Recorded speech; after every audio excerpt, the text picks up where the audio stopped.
très simple à installer qui va vous permettre de gagner énormément de temps en tant que marchand, notamment au début de l'activité, un moment primordial puisque vous aurez besoin de dégager du temps pour des activités qui vont être beaucoup plus lucratives. Donc je vous montre ça, ça va être très simple, vous allez voir, et c'est parti. Je vais vous montrer comment fonctionne le module suivi de colis, La Poste, Colissimo, Chronopost. Comme son nom l'indique, ce module va vous permettre d'automatiser, donc de gagner énormément de temps dans le suivi de vos commandes. Très simplement, aujourd'hui, en tant que marchand, lorsque vous préparez vos commandes, que vous les envoyez, ensuite il va falloir que vous effectuiez le suivi de ces commandes, c'est-à-dire mettre à jour les statuts. Là vous le voyez, ici on est dans le back-office de PrestaShop, on est dans les commandes, on a 5 commandes qui sont donc en paiement accepté. Une fois que je les aurai envoyées ces commandes, eh bien, il va falloir que je les suive, c'est-à-dire que je regarde si la poste a bien livré, si, etc., etc. Vous comprenez, c'est long, c'est fastidieux, et surtout, ça n'a aucune valeur ajoutée. Ce module va vous permettre d'automatiser, donc de gagner énormément de temps. Avec ce temps gagné, vous allez pouvoir travailler sur des actions qui ont réellement de la valeur ajoutée. Ces actions, ça va être de la publicité, du référencement, de la communication, des partenariats, etc. Ici, donc vous le voyez, on a donc 5 commandes en paiement accepté. Ces commandes, si je vais dans une commande, par exemple celle-ci, vous le voyez, j'ai bien indiqué mon numéro de suivi, mon colis est déposé à la poste. C'est à ce moment-là que le module va intervenir. Je vais donc aller dans le back-office, dans module. Ici, donc je vais aller installer mon module, AM suivi de colis. L'installation est plug and play, vous le voyez, je configure. La configuration est terminée. Première information qu'on vous demande, la clé API. Rendez-vous sur développeur.laposte.fr. J'ai déjà créé mon compte. Je vous invite à le faire, les informations sont simples et surtout c'est gratuit. Une fois que c'est fait, je vous invite à cliquer sur mes applications. Ici, vous allez donc avoir la possibilité de créer différentes applications qui vont utiliser différents services, différentes API de la Poste. On va donc créer une application. On va l'appeler suivi colis, je vais test. Voilà. Vous laissez tous les autres champs vides, vous validez, et vous le voyez, notre application est créée. Suivi de colis test. Ici, on va cliquer sur API associé, et on va associer une API, puisqu'il va falloir avoir un service associé à cette application. On clique sur souscrire, et ici, on se retrouve sur le catalogue des API. Parmi ces API, celle qui nous intéresse, c'est le suivi. On va cliquer sur souscrire. Vous le voyez, j'ai déjà 5 applications de créer. Vous le voyez ici également, le prix, c'est gratuit. L'application que j'ai créée, c'est suivi colis test. Je sélectionne donc mon application et je valide. Si je regarde, suivi colis test, API associé, on a bien le suivi de colis.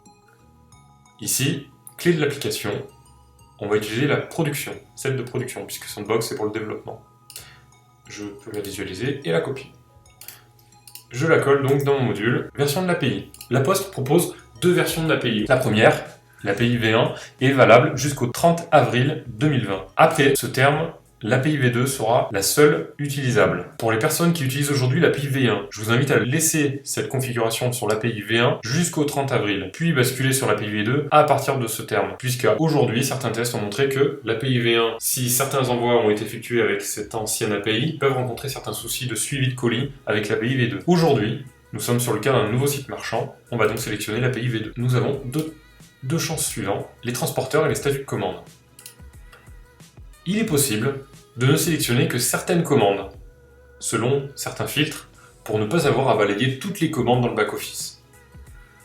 Par exemple, si vous avez des commandes qui vont être envoyées par TNT, ou un autre transporteur, GLS par exemple, eh bien, vous n'allez pas les sélectionner dans cette liste, puisque ces transporteurs ne sont pas concernés par le suivi.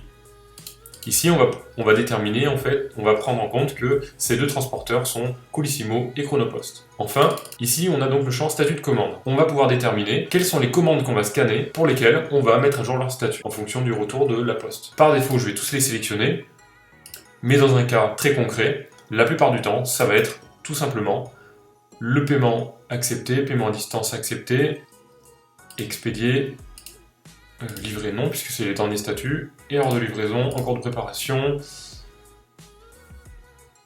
et commande retourner à l'expéditeur. Vous avez la possibilité de déterminer les 4 statuts de commande pour 4 états. Je m'explique. La Poste va retourner une information comme quoi une commande est expédiée.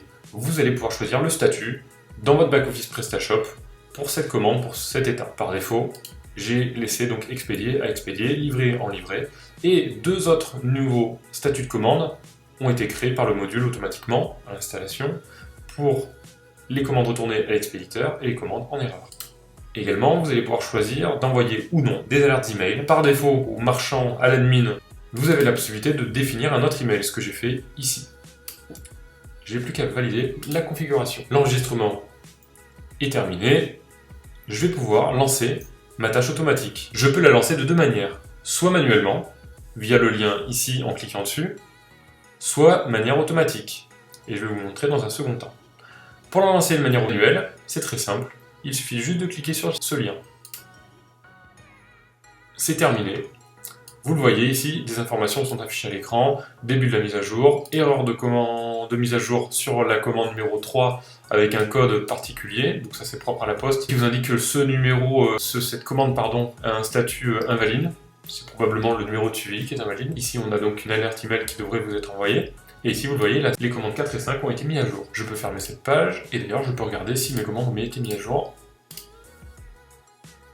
Et vous le voyez, elles étaient toutes en mode paiement accepté. Celle-ci est expédiée par la poste et celle-ci est livrée. Pour mettre à jour automatiquement les commandes, les statuts de commande, vous allez pouvoir configurer une tâche automatique, ce qu'on appellera une tâche cron. Vous allez aller dans Module. Par défaut, un module est installé par PrestaShop, il s'appelle Éditeur de tâches cron. Vous allez donc taper cron, vous allez le trouver et vous allez cliquer sur Configurer. S'il n'est pas installé, vous pouvez aller dans Catalogue de modules et l'installer. On va le configurer. Ce module va vous permettre de configurer des tâches automatiques. Vous laissez sur la configuration basique et vous allez copier tout simplement le lien que j'ai indiqué dans le module. Vous allez cliquer sur le plus.